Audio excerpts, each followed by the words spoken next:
Good morning, and welcome to what is our second subcommittee hearing reviewing the department's fiscal year 23 budget request. But before I continue, I need to review the protocols for all members remotely joining the hearing. Members participating must be visible on screen for the purposes of identity verification, establishing and maintaining a quorum, participating in the proceedings, and voting. Members must continue to use the software platform's video function the entire time while in attendance, unless they experience connectivity issues or other technical problems that render them unable to participate on camera. If a member is experiencing technical difficulties, they should contact the committee staff for assistance. With that, I'd like to turn to my opening remarks. As I mentioned, we believe we have till 11, maybe a quarter of, but we're going to stretch that out as far as we can. We appreciate you working with us. So, first of all, today I'd like to welcome Mr. Jay Stephanie, Principal Civilian Deputy Assistant Secretary of the Navy for Research, Development, and Acquisition, Lieutenant General Wise, Deputy Commandant for Aviation, and Lieutenant General Heckel, Commanding General, Marine Corps Combat Development Command, and Deputy Commandant for Combat Development and Integration. Thank you for being with us today and look forward to this discussion. It's important that we acknowledge the context of this year's Marine Corps Modernization budget request. 3 years ago, the Commandant of the Corps embarked on a significant orientation intended to better align the Corps with national security challenges posed by the realities of today and tomorrow. And certainly anybody who's reading any of the defense news, plenty to be said about that. But over these 3 years, Congress has found that the Marine Corps' modernization strategy generally relevant, stable, affordable, and achievable. And accordingly, we've demonstrated our support. However, modernization is not without challenges or risk. There are programs within and outside the jurisdiction of this subcommittee that certainly merit continued scrutiny. In today's hearing, we will specifically focus on rotary aviation and ground systems, which across the Marine Corps program appear generally in good shape. We're particularly interested to hear from our witnesses assessments and impacts on the department's equipment and munitions drawdown in support of the conflict in Ukraine. We also look forward to hearing their thoughts on modernization management, their use of new acquisition authorities intended to accelerate research development and the acquisition process. And finally, we look forward to hearing updates on specific programs such as the CH-53K, the ACV, the Amphibious Combat Vehicle, and Tactical Network, the long-range anti-ship fires, and air defense. Much to cover. And certainly we like to yield to my partner here on Tactical Air and Land from Missouri. Missouri. I'm a Jersey guy. It says Missouri here. We're going with that. But Vicki Hartzler. Thank you, Mr. Chairman. I'd like to, first of all, thank our witnesses for being here today and for your dedicated service to our country. 3 years ago, Commandant Berger introduced Force Design 2030, a plan to radically and aggressively redesign and modernize the Marine Corps into a lighter, more lethal fighting force, better equipped and more capable to deter and defeat current and future peer adversary threats. One of the most commendable aspects of the Marine Corps' plan was that the Marine Corps proposed paying for and resourcing the majority of this change from within. The Marine Corps has continued to deliver on their promise to transition from older platforms to newer, more capable systems in a stable, affordable, and achievable way. The majority of Marine Corps programs have remained on time, on track, and on budget, and this has not been lost on Congress. I look forward to a robust conversation with our witnesses about the current status of the Marine Corps' 2030 Force Design Development and Implementation and the critical defense programs necessary to yield the Marines with the capabilities and capacities for success. Thus far, Congress, and specifically this committee, has demonstrated our support for this program and the strategy that the Commandant has placed in front of us. I commend the Marine Corps leadership for their dedication and their hard work to continuously reassess modernization investment priorities and reallocate already limited resources to fund the development and procurement of essential defense requirements and capabilities necessary to build a more lethal defense force. As we discuss the future modernization of Marine Corps' ground and rotary programs, I would like the witnesses to identify what risks the Marine Corps is accepting in the short term in order to keep planned modernization programs affordable and on course to meet the mid to long-term defense requirements of creating a more lethal, resilient, and agile force able to compete, deter, and win against future threats from both peer competitors and rogue actors. I'm also interested in the Marine Corps' assessment of how a flat top line and the resulting imposition of cuts and decreases to lower priority programs and investment accounts affect the health and stability of your modernization strategy, as well as the industrial base that supports it. Lastly, the FY23 defense budget request did not factor in Russia's invasion of Ukraine or the ongoing response by the U.S. and our allies to provide vehicles, munitions, missiles, and other military equipment to Ukrainian forces in support of their fight against Russia. Today, I hope that our witnesses can inform us on how these missile and equipment transfers have affected U.S. stockpiles and whether you are getting what you need through the various supplemental appropriations to fund these operations, replace vehicle and equipment transfers, and replenish depleted munition stockpiles. If there are additional funding or authorizations we can provide in the FY23 NDAA and budget to get after replenishing some of these replenishments now and avoid the need to continue funding supplemental through 2023 to restore your depleted capabilities, we need to be having this critical discussion now. So I thank the chairman for organizing this important and timely hearing, and I yield back.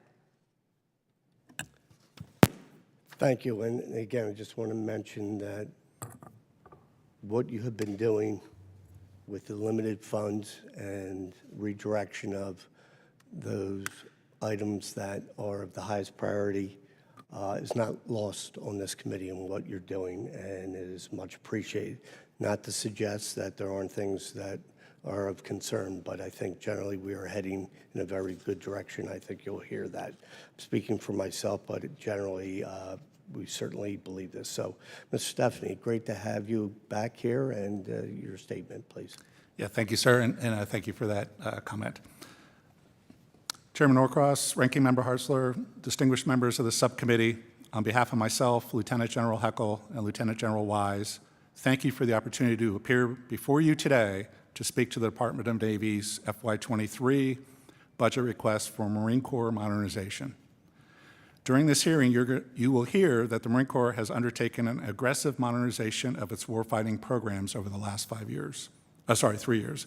Lieutenant General Heckel and Wise are going to explain why this modernization was required, while emphasizing that the fundamental mission of the Marine Corps, to be the most ready when the nation is least ready, has not changed. The Marine Corps will continue to serve as a force in readiness, prepared to answer the nation's call whenever and wherever that may be around the globe. As we watch the events unfold in Ukraine, it is clear that warfare is changing.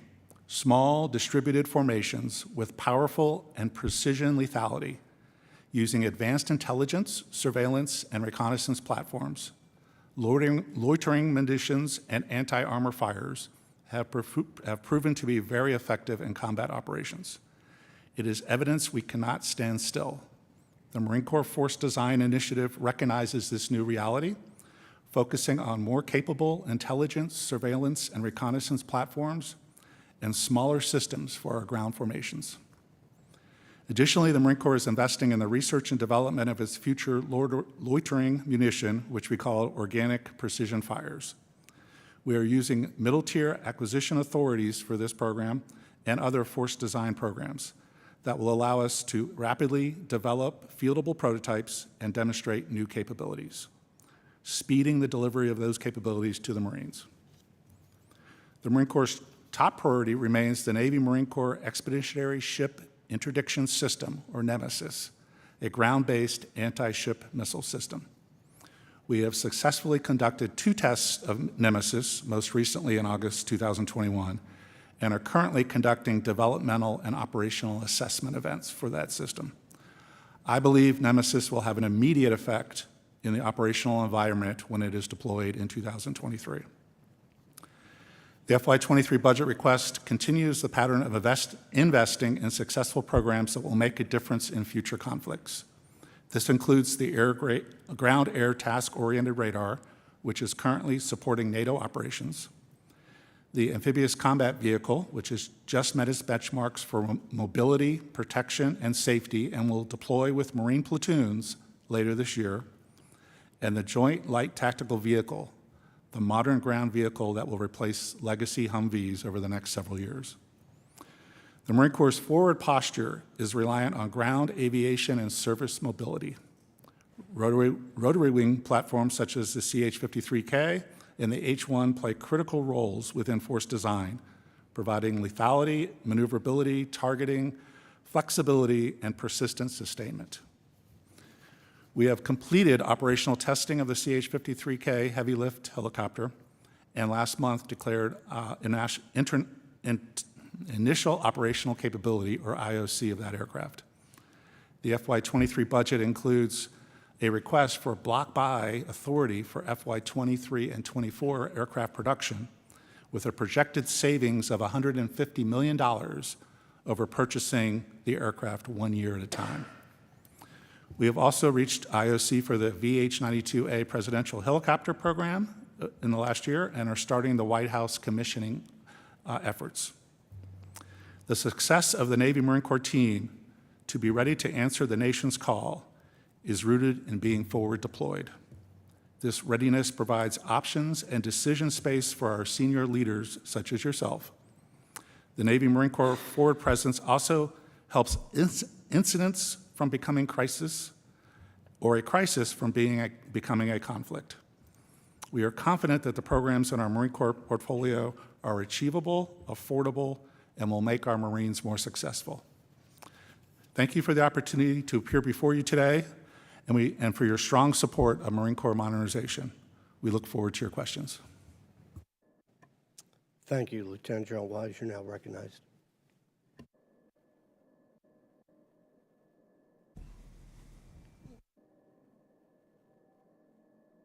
So that was one statement for all 3 of us. Sorry about that. So repeat the same, right? Yes, sir. I'm all in. I'm all in. Well, thank you for your statements. We had read them, and certainly this gives us more time for questions, which is certainly on top of that. You started one of your statements talking about Ukraine and what we've been witnessing and the impact particularly of the Javelins and Stinger to a lesser extent, at least in this area. Given the performance, and that's a tough word to suggest, in the Russians' vehicles in Ukraine, the assessment of what you're witnessing, both the lack of protection in some ways of the armor of Russian and the ability for Ukraine to use the missiles, particularly the Javelin, to literally decimate much of that armor. Marine Corps' assessment of that, what impact it might have on our existing fleet of vehicles and future. So Lieutenant General Heckel and Wise, if you could comment on that. Yes, sir. Thank you for the question, and I want to just echo real quick, sir, Mr. Stephanie's comment about the continued support from this committee and all the subcommittees. I mean, it's just been tremendous. So, from the comment on, thank you. So, sir, I think first of all, we exercise caution to draw conclusions too early with what we're seeing in Ukraine, clearly, but we're very, very cautiously and closely monitoring events, and certainly as it would apply to the Navy Marine Corps team.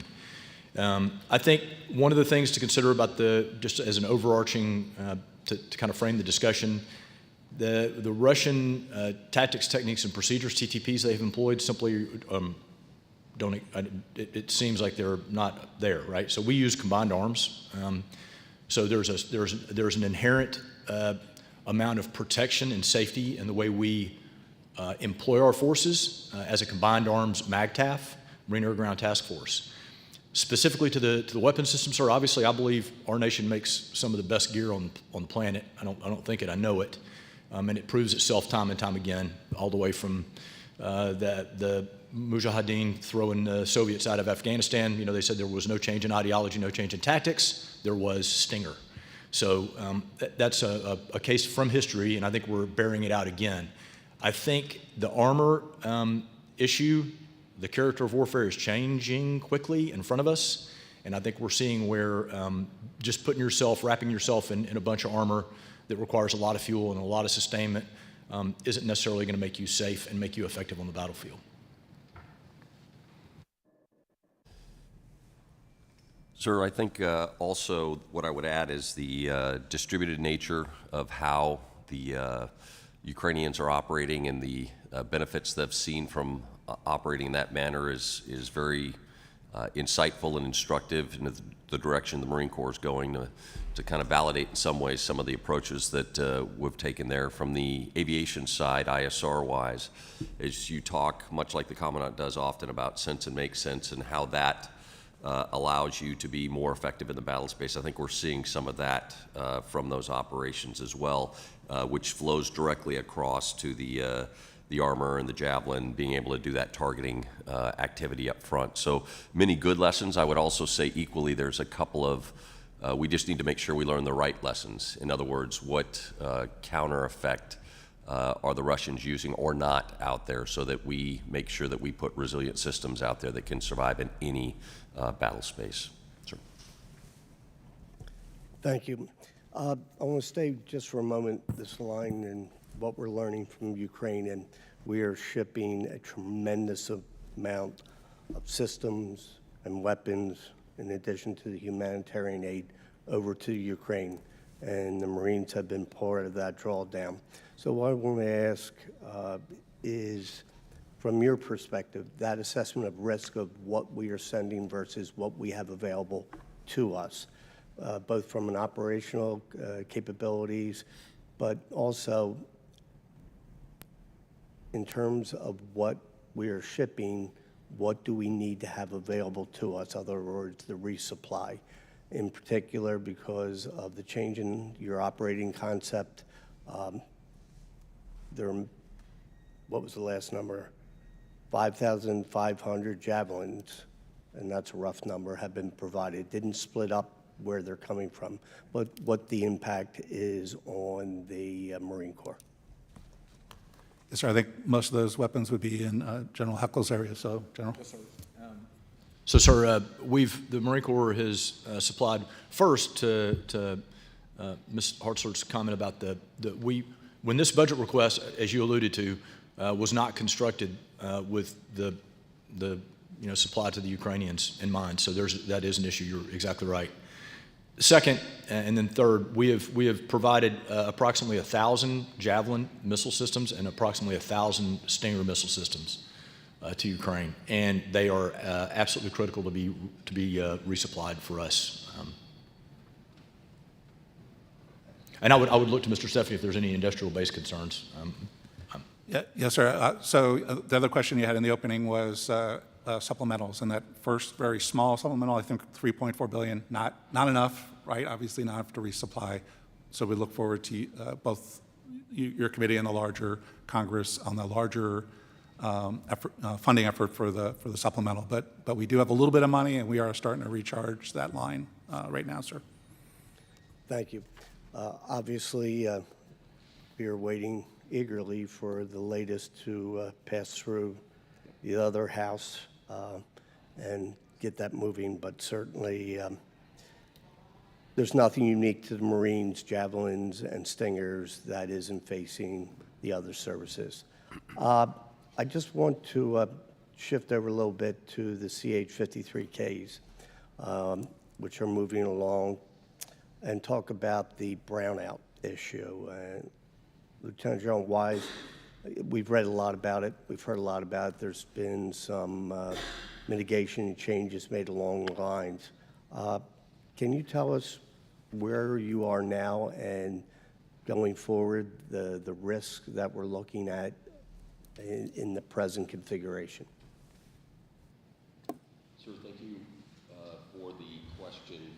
On the 53K. Okay, I think the light's just a little dim. Sorry about that. Sir, for the 53K, the initial assessment was very early in the test process. And so I would answer it in two ways because we address it from multiple different angles. The 53K, when we start the test events, we start at the very heart of the envelope and we work out. And so the initial test events are very limited. So things like, time limitations within a certain environment. And then we know that the envelope will go beyond that, but we test it in tranches out from there to validate the fact that we got the envelope right. So some of the limitations were based on those initial envelope limitations. What we've found since then is a couple of things on the equipment side. One is the diagnostic capability of this airframe is spectacular, meaning the pilot can actually get a real-time engine performance capability readout to make real-time decisions on how the engines are performing regardless of the environment, but it includes the brownout conditions. So that's part of it. It's actually been expanding the envelope much wider than those initial assessments indicated. The other side, too, is the automation on the airframe. Because the automation is designed to allow a pilot to get that airframe into even the worst brownout conditions and on the ground safely and minimize its time in that particulate matter, which also really negates the issues we have with potential issues you might have with the brownout conditions. So far since then, we have actually demonstrated in the worst brownout conditions that aircraft has performed for 21 minutes in the worst brownout conditions with zero degradation of the engines. So it kind of points back to the initial test parameters can be taken in the wrong way. We purposely limit it until we prove ourselves correct as we go out. But it's been performing brilliantly. But there are multiple systems on board that make that airplane the safest one out there. Thank you. Let me shift over for Mr. Stephanie. When we talk about acquisition, quite often, what are we doing right, what are we doing wrong? But on this one, you have asked for the block buy authority rather than a multi-year. Can you explain to us why the block buy versus a multi-year at this point? Yes, sir. So a multi-year is still in our plan. Our plan is, after the block buy, 2-year block buy, to do a 5-year multi-year procurement after that. The reason we're not doing it now, right off the bat, is the criteria that is in statute to be able to have a proven design, proven manufacturing, enough data to give the CAPE so they can make an independent estimate. We did not have all that at the beginning of the process for this budget cycle. So we decided this budget cycle and next we will get that data out of Sikorsky, and then we'll be able to provide it to you and to the CAPE to do that analysis for a multi-year starting, a 5-year multi-year starting 2 years from now. So it was more, we just didn't have the data to be able to justify it at this point in time. But the authority is obviously so you can accelerate and give to your subs and the supply chain that this is coming? Yes. So the part that we really wanted, the supply chain, the block buy, takes care of a big part of that, right? We can go buy 2 years worth of equipment at once, get the supply chain spun up so that when we do the 5-year multi-year, they're up to full speed. Incredibly important, particularly coming off the pandemic. With that, I turn to Ranking Member Mrs. Hartzler. Thank you. Kind of build on the conversation we already had, back to the depleted stocks and the supplementals that have been through. If the Senate approves the bill that was passed in the House, is that going to be adequate, or are you going to need more in the FY23 NDAA? So, ma'am, for what we know right now and what we project, that would be adequate. Now, again, what the war continues on and there are more requests for drawdown material, it could obviously, change over time. But right now, we believe that is sufficient for where we can project going forward. Okay, well, please keep us posted on that. And as it relates to the industrial base, this situation in the Ukraine and the ensuing global allied mobilization provides support by way of equipment and munitions, has shown a light on some serious issues existing with our industrial base and supply chain. So how are you working with partners in the military, industrial base, and supply chains to mitigate and fix these issues? Yes, ma'am. So a very, very close partnership. Both Stinger and Javelin obviously are made with our partners in the Army and the Air Force, and we're working together with industry, recognizing something like Javelin is a little more modern. That production line is able to scale easier. Stingers, we're going to have to go back and probably, if not need more, probably not more authority, but we may need more industrial-based money to kind of get them up to a high enough production level they can restock us in time. So that's an effort we're working with the Army, and we will certainly come back to this committee once we get those results. When do you anticipate that to be? Ma'am, I don't have a date. I'll take that for the record to get you that. Yeah, because we need this answer yesterday, really. I mean, you know, so we can produce the Stingers again or shift to another munition that maybe another country even has perfected that's same capability.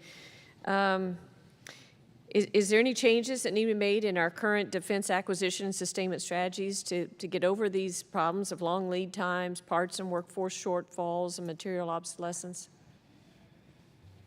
I mean, I think between authorities we already have, as well as Defense Production Act type authorities, I think we have the authorities we need. We now need to finish the assessment of where the biggest risks are, and then start moving out on addressing those. Okay. Yeah, as soon as possible, obviously, would be, Yes, ma'am. be good. And then as far as the CH-53K, I'm really glad to hear about the problem the solution, it seems like, with the brownout concerns to 21 minutes without any degradation at all.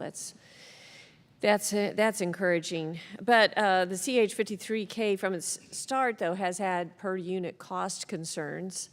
So I wanted to ask about that. And because it currently costs as much, if not more, per aircraft than the per unit cost of a Joint Strike Fighter. So can you explain why this is? Ma'am, thank you for the question. For the 53K, we continue to realize cost reductions in the acquisition lots. The last two were the lowest two so far, and each of them came down a level each. And those, the cost for the most recent 53Ks, if you look at it at the same measurements that we use for the F-35, it's actually lower. How much is it now? The last lot was negotiated at $93.7 million per copy. If you use the same metric for the 35, depending on which variant, it's approximately 117 to 107, so depending on the variant. So how are you working with them to bring down costs? Yes, ma'am. So we actually work it in multiple angles. Part of it's with the program office to drive cost out of the actual process, as well as with the vendor at Sikorsky and Lockheed Martin. But there are other things that are helping us. One is Congress' generosity for the addition of 2 additional airframes in the last 2 lots per lot. So that was 4 additional airframes, helps drive down the cost through quantity buy. Recently, on the international side, the Israelis committed to purchase 12 aircraft with an option for 6 more. It looks very good that they will go down that road. There are additional opportunities starting to show up for the 53K. I know it'll be part of the Berlin Air Show this year. So looking at more opportunities to drive down costs through quantity buy as well. So approaching it from multiple angles, not just manufacturing, but allowing their learning curve to come up and produce in a more effective manner. Okay. We're going to switch to another platform, the Nemesis. You mentioned that in your opening statement, and it does sound like a very exciting, very helpful platform. Can you provide us more information, though, on what this system is and the advanced capabilities it brings to the fight? All right, I'm on now. Here we go. Okay. Yes, ma'am. Glad to, and thanks for the question. Nemesis is another one of the programs kind of alluded to by yourself and the chairman as far as things going right for us. The Navy Marine Corps Expeditionary Ship Interdiction System is our #1 modernization priority for the Commandant. The system consists of 2 naval strike missiles, which we work in partnership with our Navy brothers and sisters, and it's fired from the Joint Light Tactical Vehicle chassis. And we've had a lot of success. And as Mr. Stephanie alluded to, it's been employed multiple times, and as recently as the end of April doing envelope expansion. We had very successful shots over the course of 3 days. So the weapon system continues to perform, and quite frankly, from August of 21 during large-scale exercise, we actually fired two Navy Strike missiles against a maritime target. Both had very successful launch, flight, and impacts. So we're very, very pleased with that. And at this level, of classification level, the range is we're very pleased with the range as well. So going forward, we're looking forward to fielding the system and getting it out to the fleet as soon as we possibly can. When do you anticipate that fielding? I mean, it just sounds like a great capability. End of FY23, ma'am, is when it will start. How many? I think we're getting out. I'd have to take. I don't know the exact number, ma'am. I'll take that for the record. I'll get back to you on the specific number. Okay, great. I have a couple more maybe if we have a second round, but I'll yield back. Ms. Sherrill, you are now recognized. Thank you, Mr. Chairman. First, I'd like to just compliment the Army and Marine Corps on resourcing initiatives to improve the form, fit, and function for female soldiers and Marines in their PPE gear. That's long been a concern of mine, and I encourage you to continue in those efforts. Mr. Stephanie, we've just heard from General Heckel, the battlefield is changing rapidly. In a recent hearing with the Commandant, General Berger stated that he wanted to give the enemy multiple problems on the battlefield to solve. The new force design for the Marine Corps is to acquire and field indirect fire systems with increased range, accuracy, long-range precision fires that can service both maritime and ground targets. What, if any, cannon artillery platforms is the Marine Corps looking at to meet this need? I'd have to defer that one to General Heckel on that platform. Yes, ma'am. So thanks for the question. And specifically, you asked about what about cannon artillery? Yeah. Okay, so as you know, ma'am, the Commandant has said from the start of force design that as we experiment and within our campaign of learning, which it forms the analytical rigor that underpins every decision we make in force design, we will make changes. The Commandant made a change. We were initially going to draw down to 5 batteries of 777 155 millimeter artillery. We are now going to go to 7, but we're also increasing those batteries from 6 tubes to 8. We'll have 4 on the west, 3 on the east. Did that answer the question? That answers the question of what you're looking at now, because surely the bulkier missile batteries with long occupation times and a large geographic signature will put the MRL at risk. And so I'm wondering if the Marines have explored adding some of the long-range precision fires currently under research and development as a way to allow the Marine commanders long-range fires without sacrificing survivability and maneuverability. You betcha, ma'am, and you're absolutely right. The towed cannon artillery on the battlefield is very susceptible. Absolutely.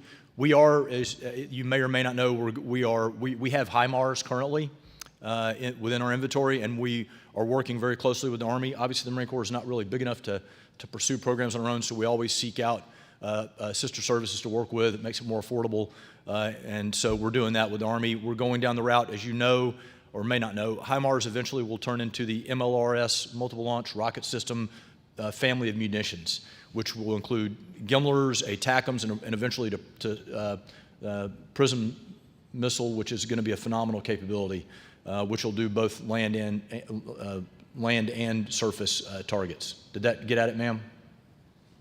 Yeah, thank you. And stepping away a bit from the need to service targets, I'd like to talk about how the MRL will sustain itself, with missile platforms being bulky and presenting significant challenges for commanders hoping to maintain a basic load of ammunition for their formations in a contested environment.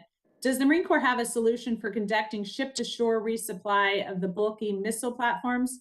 And when it comes to combat logistics, I know every bit of space on a truck, ship, aircraft matters, especially when delivering all classes of supply to littoral regiments. Do you feel that the Marines will face a challenge in resupplying the bulk missile systems throughout the theater?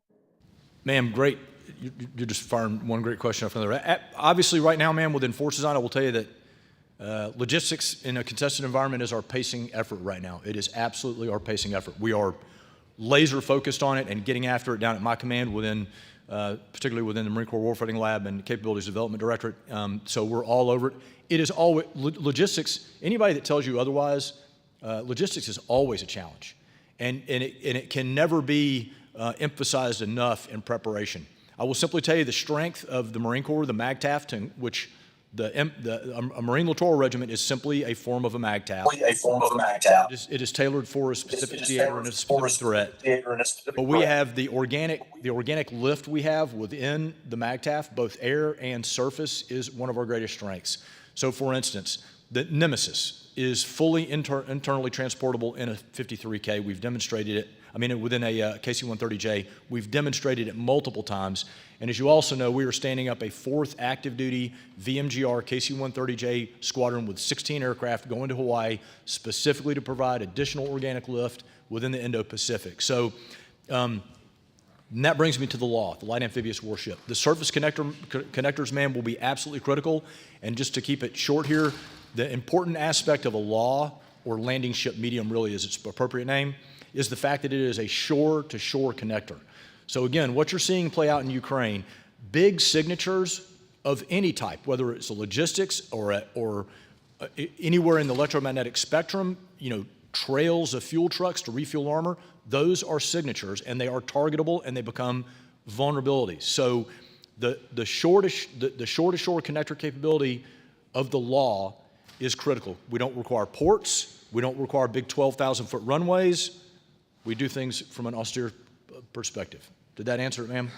Well, thank you. Yes, thank you very much, General. And my time has expired, but I will say maybe for my oversight responsibilities, I should come test some of those 53Ks for you guys. So maybe one of these days. Thanks. And I yield back. Thank you. Mr. Whitman, you're now recognized for 5 minutes. Thank you, Mr. Chairman. Mr. Stephanie, Lieutenant General Heckel, Lieutenant General Wise, thanks so much for joining us. General Heckel, let me ask about the Commandant's guidance. He talks about lightening the force, especially when it comes to combat and transportation.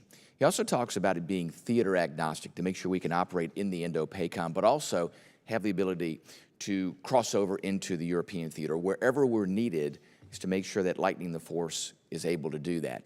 The update 2022, I think, really refines the testing that you all have done to really get that concept down to where it needs to be. Can you give us a little more insight about that whole concept of lightening the force, where you are with the testing of this, with Marines in the field, figuring this out, and where you are today? I know you've made a number of adjustments with the size of battalions, the number of MV-22s, the number of artillery pieces. Can you tell us a little bit about how you have that in the Commandant's planning guidance and how that really allows you to achieve the national defense strategy?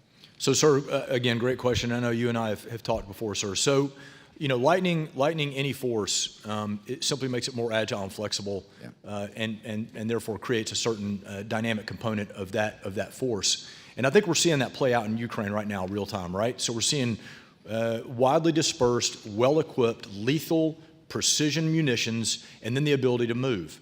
So let me give you, for an example, to kind of back into the question previous. We have demonstrated multiple times how we can load Nemesis on the KC-130, land, and remember, a KC-130 doesn't necessarily require an airfield, right? It can land in austere environments. It has to be prepped, but it can still land. We do it pretty regularly. The weapon system offloads, fire caps, launches the missile, reloads, and gets back in the aircraft and is gone before the missile actually impacts the target. That's the kind of dynamic I'm talking about. So lightening any force is going to make that easier to do.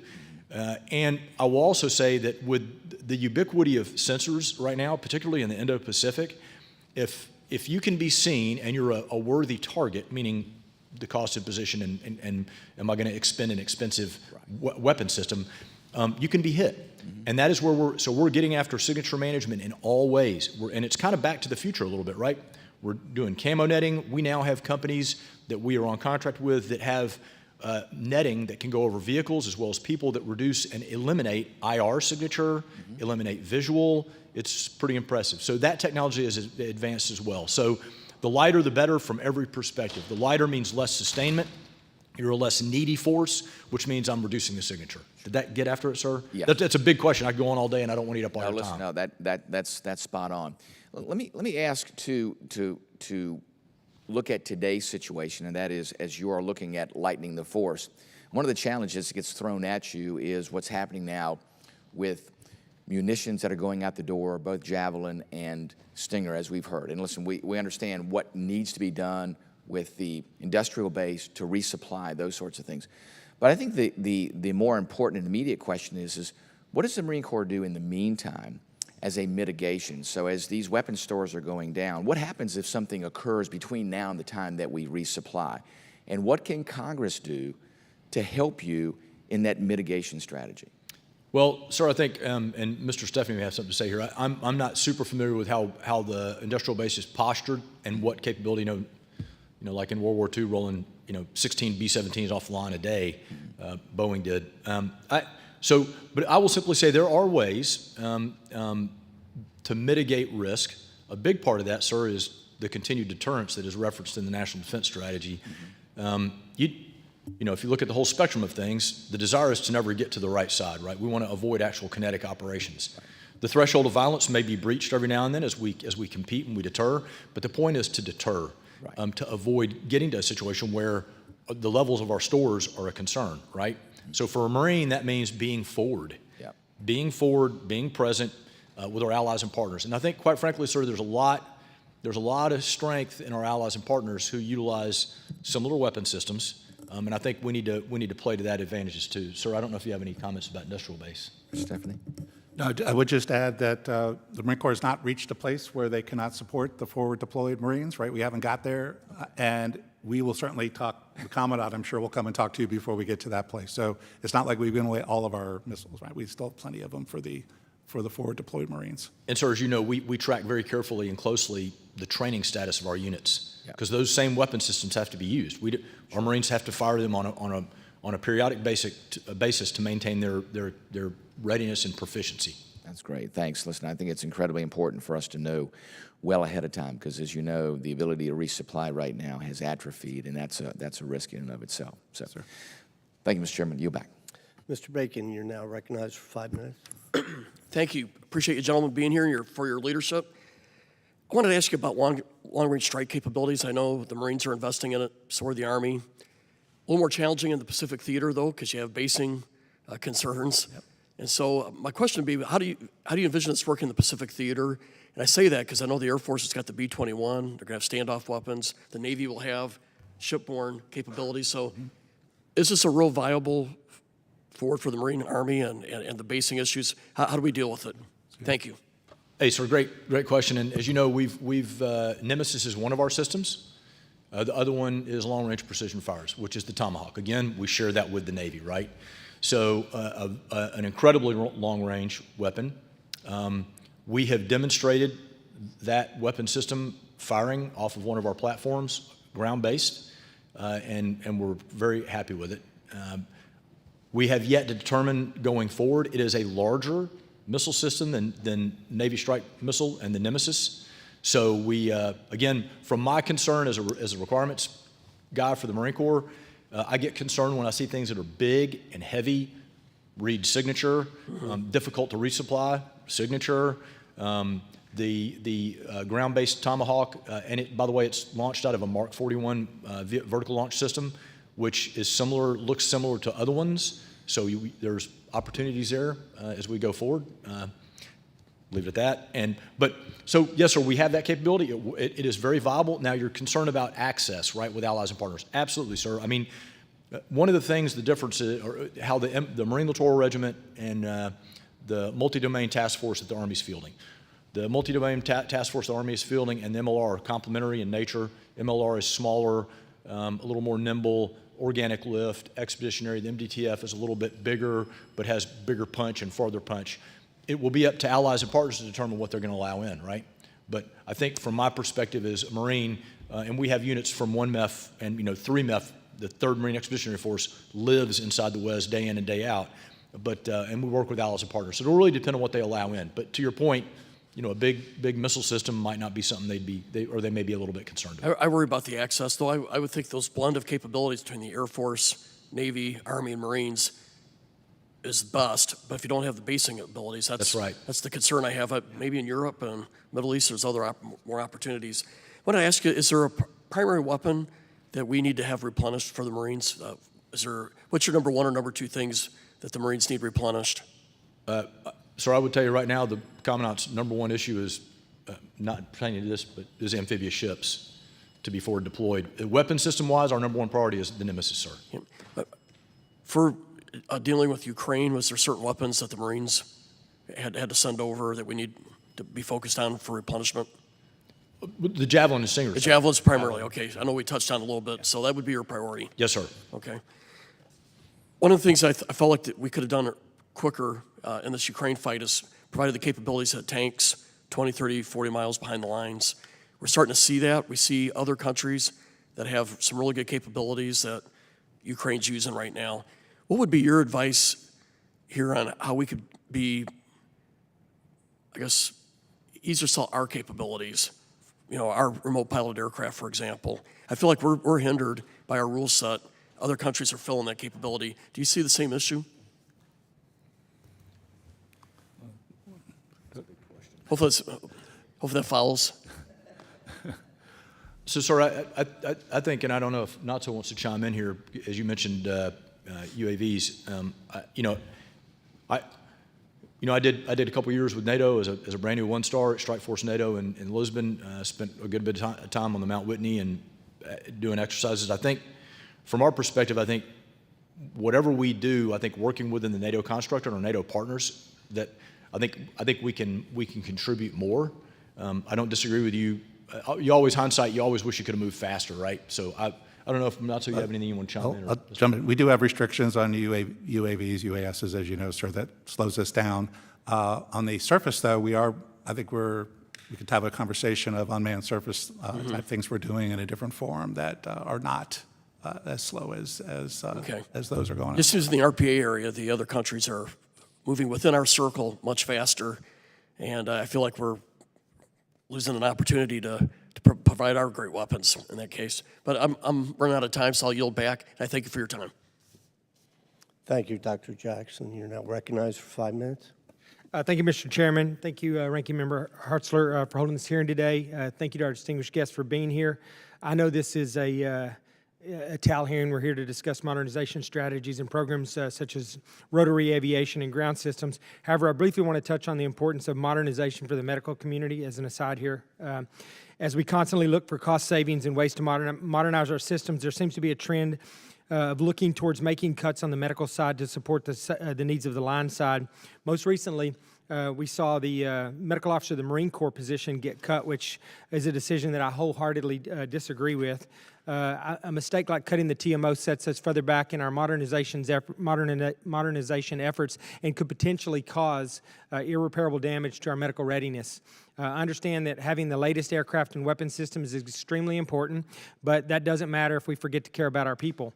If we are forced to compete and win in the Indo-Pacific, having appropriate leadership and accountability in the medical community is going to be paramount for our success. So as we modernize our military, I would strongly encourage the Department of the Navy leadership to reconsider the decision and reinstate the TMO. That said, I want to shift gears now and talk about some of the modernization efforts included in this year's budget request. On Wednesday, the full committee heard testimony from General Berger that I was impressed with on the modernization efforts being undertaken by the Marine Corps to adapt to the needs of the Indo-Pacific theater.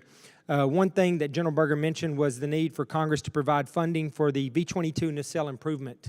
General Wise, I appreciated you telling this committee a few weeks ago that you share the same feelings that we have in the need to ensure that we modernize our V-22 fleet and increase the platform's overall readiness. In the unfunded priorities list submitted to Congress, nearly $75 million was requested for nacelle improvement. These documents also show a commitment from the Marines to continue this vital program in future years. Modernizing our V-22 is not something that we can wait on. It's something we need to get started on now. As you know, the workforce in Amarillo, where I represent, has risen to the occasion of completing the Air Force's nacelle improvement process ahead of schedule. There's no doubt in my mind that this would be the case for the MB-22 nacelle improvement program as well. In the written submission to the committee, when asked, do you know of any factors that have the potential to hinder execution of additional funds for this item in FY23, the answer was very clearly stated as no. All of this leads me to wonder if the amount requested on the unfunded priorities list is enough. That's a question. Or if Congress needs to consider even larger amount to ensure that we can dominate any future conflict. My question, if additional work can be accommodated by the workforce conducting nacelle improvement, we should increase the rate at which this work is done. General Wise, would the Marines be able to accelerate the nacelle improvement program further if additional funds were appropriated over the amount requested in the unfunded priorities list? Sir, great question. And as we mentioned before, we are very laser focused on making sure there's no break in that line and that we continue that nacelle improvement. We've already laid in money, as you know, through fiscal year 23 for the long lead to ensure that it starts right at the backside of the Air Force upgrades to keep that going. As far as accelerating, I believe the line does have the capacity to accelerate. We would also have to balance that with, aircraft off the line to make sure we had an optimum sequencing, so as the rest of the readiness of the fleet to deploy is balanced. So that part I would have to take for the record as far as how could we accelerate it further in order to make sure we still have adequate capacity for deployments and still maximize the line. But certainly are very interested in the program because it does offer so many readiness perks for us, of course. Yes, sir, I agree with that, and I've had the opportunity to go out to Bell and to look at these things when they tear them apart, when they're doing and some of them, look fairly good, and some of them, look like they really need a lot of work, and so I'd like to see us do that as soon as possible. On a bipartisan basis, many members of the committee have agreed that the President's budget request does not give us the resources that we need. I do anticipate that we will need to provide additional funding to account for the inadequate budget that we received. General Wise, one more question. I would like to ask you another question related to the V-22. As we looked at the need to compete and win in the Indo-Pacific in potentially just a few years, what are the capability gaps that we would face if we didn't have an adequate level of readiness for our V-22 fleet? And are there any other platforms that would be able to accomplish this mission instead? So the V-22 is extraordinarily capable, as you know, just because of the speed, the battlefield tempo it develops. There's still nothing else that can do it that way. Can we lift, folks? I mean, assault support with 53, with other platforms. Can you do those missions? You can, not at the speed. And speed is very, very important. So it does fill a unique capability. And that's something that we need to make sure that we maximize readiness to have those assets forward when we need them. Thank you, sir. I think my time is up here, but I just wanted to also say I'm going to have a third question I'll submit for the record. It's related to the Army's future vertical lift and where the Marines are looking, if they're looking at what the Army's doing, because I hope that we go down that path with the Marine Corps as well. Thank you, sir. Thank you. Just a note, they have called votes, but there are at least one question that Vicki and I have. Do you have another? Okay, so, and I'll let Vicki jump in here. Let's talk about the Humvees. Obviously, we are moving towards the JLTV, but it is no surprise to anybody in this room. Many of the accidents have taken the lives of our young servicemen and women, and the mitigation that has been going on. You're well aware of that. Yet there is nothing in this year's request in terms of mitigating that. Can you explain to us why you have elected not to include any of the safety upgrades, General Heckel? Absolutely, sir. So the Marine Corps is all in on JLTV, and we are not retaining the Humvee. So we are going to get out of the Humvee business, period. So the faster we can do that, the better. The JLTV has proven itself to be a really solid weapon system. It is more safe, more capable, more survivable from every perspective. It has a lot of safety features that are inherent. And by the way, sir, some of the older lot Humvees that we have, you can't even upgrade. And we have very carefully identified the best of breed and the worst of breed. We're getting rid of the worst as quickly as we can, the older vehicles that are in worse shape. But the JLTV has, as you know, the anti-lock braking system. It has electronic steering control, all the things that contribute to a lower mishap rate all the way around, things such as rollovers. So Again, I think we fielded approximately 2,500 of them, and our AAO is 12,500, and we're just moving out as quick as we can. So that's our whole. So as you know, I think there's 413 in this request, and there's some on the unfunded priorities list. So the faster we can go with JLTV, the faster we can replace Humvee. We agree with you with the JLTV. It's a great vehicle, but at today's estimate, we're talking about 2031 before we get rid of those. Mitigation, getting rid of those who can't be retrofitted, obviously. That's a long time.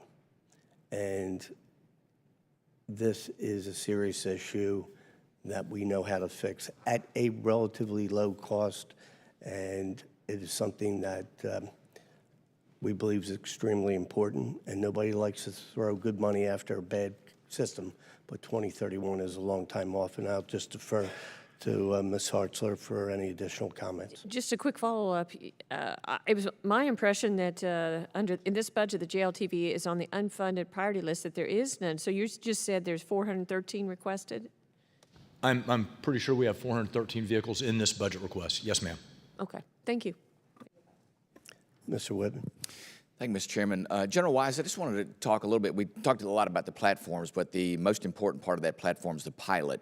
And I wanted to get your thoughts on rotary wing pilot retention and recruitment into the future. It looks like to me at the company level between 3rd and 8th year, those pilots become more and more of a challenge to be able to keep. Give us your perspective on what the Marine Corps is doing and needs to do to make sure we retain those pilots, which we're going to need in the years to come.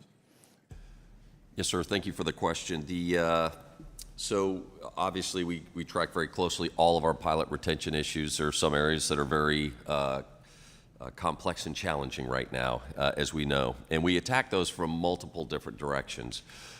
So some of it is making sure the accession piece is adequate, but the big thing, which I think really gets more towards the question, is the retention side of the house. So some of that is looking at bonuses. We've got a range of bonuses depending on the platform in order to provide some enticement. I would tell you from a very personal perspective, when I was, being looked at for retention in the early years, that though enticing and nice, it was not the sole thing that kept me, because what really comes into play, and I think most would agree with me, is that right command climate, selecting the right people to provide that atmosphere that people want to come to work every day. They want to be part of something like that. So we're very focused there as well. The other good piece of it is being very tied in closely with my counterparts in the Naval Aviation Enterprise, specifically Sinatra, so Chief of Naval Aviation Training, and watching those pipelines to make sure as they go through that we're meeting our requirements for those pilots. For instance, we're a few short this year, but of course the year is only about half over, so it will fluctuate a little bit towards the end, but we watch them so closely because we don't want to get behind. In most communities, we're actually considered healthy, which is 85% or above, in the rotary wing community. I would not say that's true across the board. There are plenty of challenges to go around, but that one we stay very glued to. We're relatively healthy right now in that regard. Mr. Vesey, you're now recognized. Mr. Chairman, thank you very much. General Wise, I wanted to ask you a question. Now that each service is orienting its modernization strategy and priorities on some variation of multi-domain operations, how does the V-22 fit into this and any future tilt rotor platforms? Sir, thank you for the question on the looking at really distributed operations, widely distributed operations, particularly as we look at the Pacific. The V-22 is for us very uniquely capable, not just because of the fact that it can deliver sustainment to anywhere or people, but it's the speed at which it can do that. It's demonstrated over and over since it started combat deployments in 2007 that it is uniquely capable to do things that no other platform can do. So the tilt rotor side, I think, is demonstrated across all the services, as we've seen it take in the Navy and Air Force Special Operations. Everyone is seeing the value of that platform. The Japanese have come on board as well. So As far as future of tilt rotor and other opportunities, and there was a question earlier having to do with future vertical lift and how the Marine Corps is really expanding its view of some of the capabilities that have been developed through that program that would suggest that some of the tilt rotor and potentially unmanned capabilities to further expand our ability and capacity to sustain forces in widely distributed environments. There's huge potential in that area moving forward. So we're working very closely with all the vendors, the Army, the Air Force, and the Navy through what we're now calling a family of systems within the Future Vertical Lift to address those specific additional capacity requirements. What about the tilt rotor industrial base and the rotary wing aviation industrial base? What's like just your kind of overall assessment of that right now? For the industrial base, I'd probably let Mr. Stephanie talk to that one. Yeah, please. Happy to follow up with anything you'd like. Please, thank you. Yeah, I think it's well known. We're kind of in a certain lines coming to an end, and Army's first, but the future vertical lift is the future, and we have this kind of gap in the middle, right? That's why the nacelle program was potentially a very good way of filling that void to keep the workforce hot as first the Army, then the Navy and Marine Corps make our selections for future vertical lift. We are looking at both major aircraft suppliers and engine suppliers, the whole group, to try to make sure we're doing it smartly with our Air Force and Army counterparts. What do you think are the biggest challenges, as you look at that base, what do you think are some of the biggest challenges that we're going to have to be able to overcome to keep moving forward? Yes, sir. I think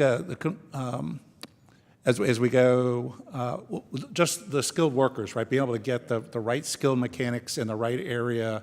It's maybe not as appealing a career field as maybe it was 10 or 20 years ago. And so getting the right skills of the right workforce, not losing them in places like Amarillo, but also other parts of the country, making sure we as a nation are keeping those blue-collar skills active and a choice career for our younger folks. Yeah, no, absolutely. Yeah, we're definitely seeing a lot of that in the Dallas-Fort Worth area. Thank you very much. I appreciate your answers, and we'll turn it back over to the chairman. Thank you. And to our witnesses, very much appreciated. Votes have been called, so this is perfect timing, and very much appreciate the testimony and certainly answering those questions. We are adjourned.